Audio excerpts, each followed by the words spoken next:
Le 6 mars 2026, en pleine guerre avec l'Iran, des pasteurs protestants des États-Unis ont réalisé dans le bureau ovale de la Maison-Blanche la consécration de leur nouveau roi, Donald Trump.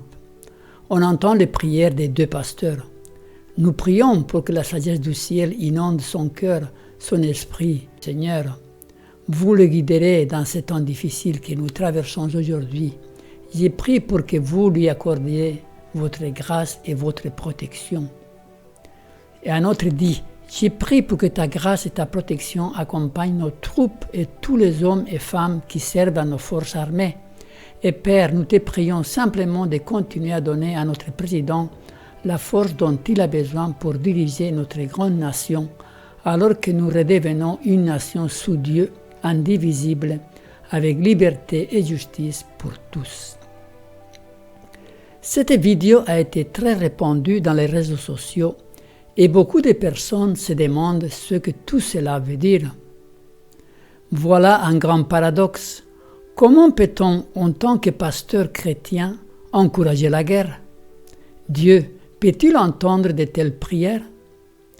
Comment comprendre ces choses à la lumière de la révélation?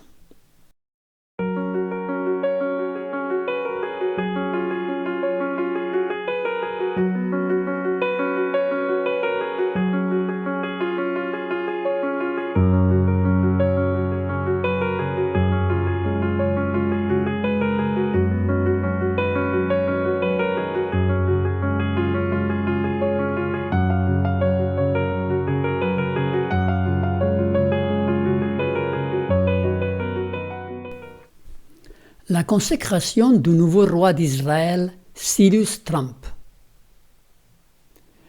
Le geste de consécration ou d'imposition des mains n'est pas anodin ni à prendre à la légère. Dans la Bible, cet acte revêt une grande importance. Jésus a imposé les mains pour guérir. Lorsqu'il la vit, Jésus lui adressa la parole et lui dit « Femme, tu es délivrée de ton infirmité ». Et il lui imposa les mains. À l'instant, elle se redressa et glorifia Dieu.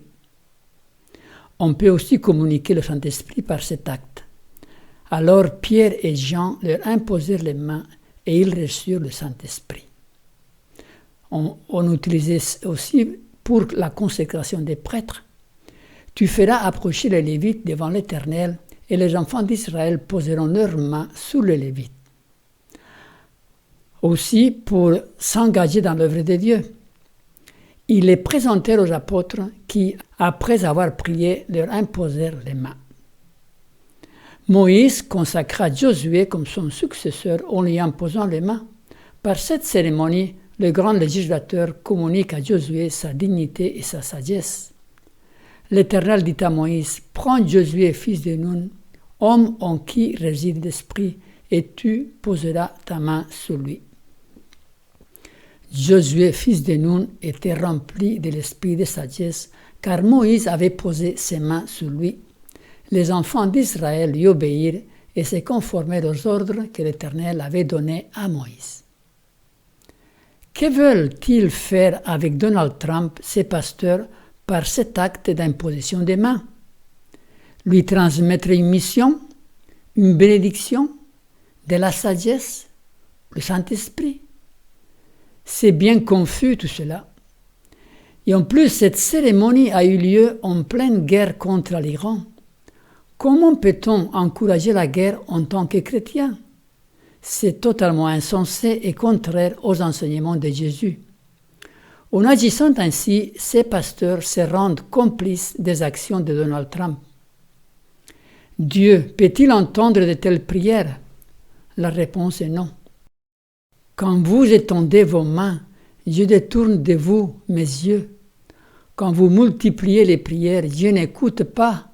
Vos mains sont pleines de sang.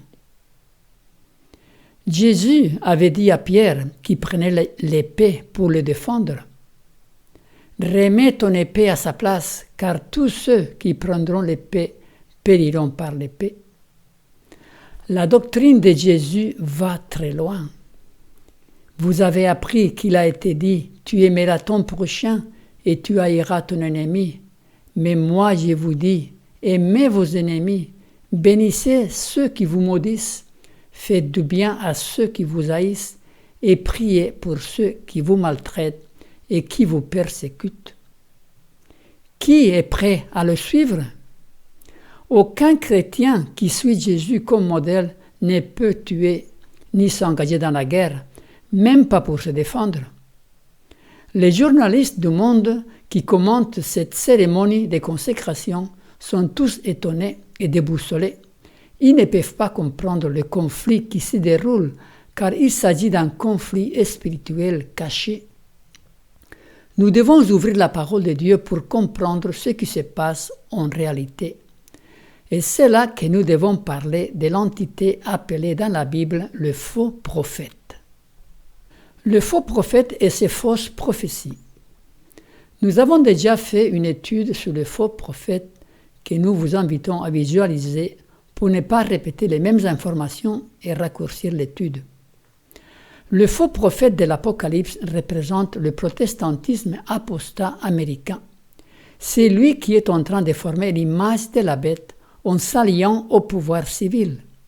Et vous pouvez voir aussi la vidéo intitulée « Levons les yeux », l'image de la bête est déjà là. Le faux prophète croit à la doctrine du dispensationalisme. Le Christ reviendra à la fin des temps avec une série d'événements avant-coureurs. Enlèvement de l'Église, guerre, apparition d'un nouvel ordre politique et économique mondial, l'arrivée de l'Antichrist, la bataille de l'Armageddon. Il établira un règne de paix pendant 1000 ans avant que ne vienne le jugement dernier. Le faux prophète annonce que les événements apocalyptiques vont s'accomplir en Palestine, qu'il faudra reconstruire le 3e temple pour recevoir le Messie. Il croit aussi à la doctrine de l'enlèvement. C'est une fausse croyance qui affirme que Jésus opérera un enlèvement secret de l'Église pour qu'elle ne passe pas par la tribulation de 7 ans où l'Antichrist régnera et persécutera ceux qui n'ont pas cru. Cette période donnera aux Juifs une chance de se repentir et de trouver l'Évangile. Tous ces faux enseignements et prédictions font que les protestants américains croient qu'ils doivent soutenir financièrement la nation d'Israël, de là leur engagement dans la guerre actuelle contre l'Iran. Voyons le faux Armageddon. Le faux prophète annonce que l'Armageddon aura lieu dans la vallée de Megiddo, en Palestine. Les chrétiens devront aller là-bas combattre avec des armes. Certains disent avec des mitrailleuses même. À côté de Jésus contre ses adversaires. Ce sera un conflit armé. Dans cette perspective, les protestants américains veulent provoquer l'Armageddon pour que Jésus revienne le plus vite possible. On a entendu le secrétaire à la Défense, Peter Hegseth, citer le psaume 144 dans un de ses allocutions. « Béni soit l'Éternel, mon rocher, qui dresse mes mains au combat et mes doigts à la bataille. » En appliquant cela à la guerre en Iran, et priant que Dieu protège ses soldats et leur donne de l'habilité pour faire la guerre. Ils se croient en train de faire la guerre sainte, le faux Armageddon. C'est complètement irrationnel et contraire à l'enseignement biblique. Jésus a dit « Plusieurs me diront en ce jour-là, Seigneur, Seigneur, n'avons-nous pas prophétisé par ton nom? N'avons-nous pas chassé des démons par ton nom? N'avons-nous pas fait beaucoup de miracles par ton nom? » Alors je leur dirai ouvertement, « Je ne vous ai jamais connu, retirez-vous de moi, vous qui commettez l'iniquité. » Comment peut-on connaître Jésus et prendre des armes à feu pour tuer? Jésus n'a jamais mentionné une telle chose, bien au contraire. Si quelqu'un te frappe sur une joue, présente-lui aussi l'autre. Si quelqu'un prend ton manteau, ne l'empêche pas de prendre encore ta tunique. Voyons le véritable Armageddon. La bataille de l'Armageddon représente l'exécution du décret des morts qui aura été décrété à l'encontre de l'Église du reste, de ceux qui refuseront de se soumettre à la marque de la bête. Et il lui fut donné d'animer l'image de la bête, afin que l'image de la bête parlât, et qu'elle fit que tous ceux qui n'adoreraient pas l'image de la bête fussent tués. Le jour fixé pour l'exécution du décret de mort est appelé la bataille de l'Armageddon. Mais il n'y aura pas de combat. Il ne s'agit pas d'un conflit militaire entre les nations. Les enfants de Dieu ne seront pas armés. Ils seront protégés par Dieu qui les délivrera le jour J. Et je vis sortir de la bouche du dragon et de la bouche de la bête et de la bouche du faux prophète 3 esprits impurs semblables à des grenouilles. Car ce sont des esprits de démons qui font des prodiges et qui vont vers les rois de toute la terre afin de les rassembler pour les combats du grand jour du Dieu Tout-Puissant. Ils les rassemblèrent dans le lieu appelé en hébreu Armageddon. Vous avez remarqué, des esprits de démons sortent de la bouche du faux prophète. Attention, il ne faut pas s'y approcher. Il y a une très grande confusion dans le monde protestant et c'est très dangereux. La Bible présente les événements derniers de façon très claire. Il y aura la fin du temps de grâce, Apocalypse 16. Tout de suite, il y a les coupes de la colère qui sont versées. Ce sont des fléaux à l'encontre de ceux qui ont reçu la marque de la bête, justement. Entre la 2e et 3e plaie, il y aura le décret des morts. C'est là où on fera le décret, mais son exécution sera fixée pour plus tard, et c'est là qu'il y aura lieu la bataille de l'Armageddon. Mais ce combat n'aura pas lieu, car Dieu intervient et délivre ses enfants. Et après, quelques temps après, il y aura le retour de Jésus. La cérémonie d'imposition des mains au président Donald Trump est, à mon avis, très grave. Les pasteurs devraient en savoir plus. Donald Trump ne connaît pas la Bible. Il est encouragé par les pasteurs protestants à continuer cette guerre injuste et insensée. Et qui est le plus coupable? Il est encouragé à croire que c'est lui le nouveau roi Cyrus qui va permettre la libération d'Israël. On a fait imprimer une monnaie le comparant au monarque perse qui permit le retour des captifs juifs après la captivité babylonienne. Il aide la nation d'Israël avec des milliards de dollars pour continuer sur une fausse route qui mène nulle part. Quelle tristesse et quel gâchis! Combien de morts et de destructions! Et tout cela au nom de Dieu. Quelle honte pour le christianisme! La nation moderne d'Israël n'est pas dans la prophétie. On ne peut pas citer l'Ancien Testament, ses promesses, ses prédictions, en les appliquant à la nation de Netanyahou. Ceci n'a aucun sens. Le temps d'Israël en tant que peuple élu est révolu depuis 2000 ans.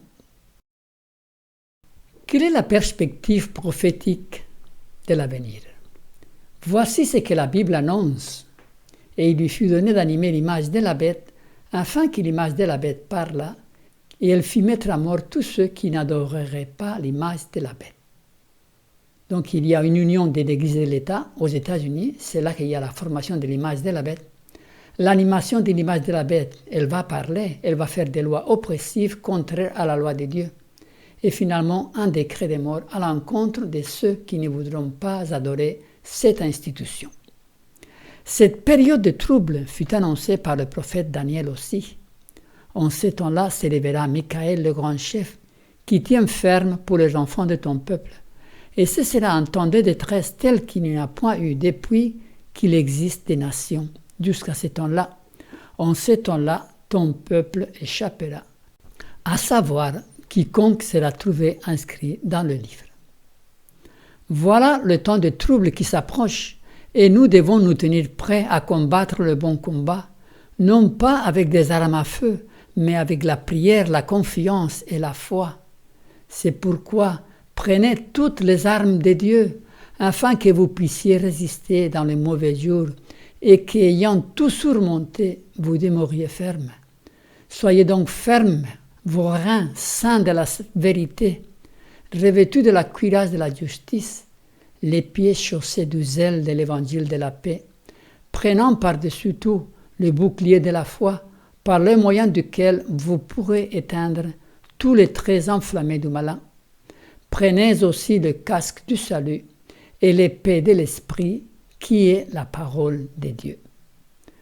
Voilà la liste des armes de Dieu à nous procurer pour ce dernier combat.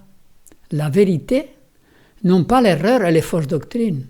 La justice, pratiquer toute la loi du décalogue, les 10 commandements, entre eux ne pas tuer. Le saint zèle, aller témoigner partout. La foi, croire ce que Dieu a révélé, dans ce cas les prophéties. Le salut, seul Jésus est notre sauveur et défenseur. On n'a pas besoin d'armes. Et la parole de Dieu, seule source de vérité, et non pas les doctrines des hommes comme le dispensationalisme. Chers amis, soyons à l'écoute du Seigneur. Les moments présents sont très graves et solennels. Que son Saint-Esprit puisse nous remplir de puissance pour témoigner auprès de nos semblables. Amen.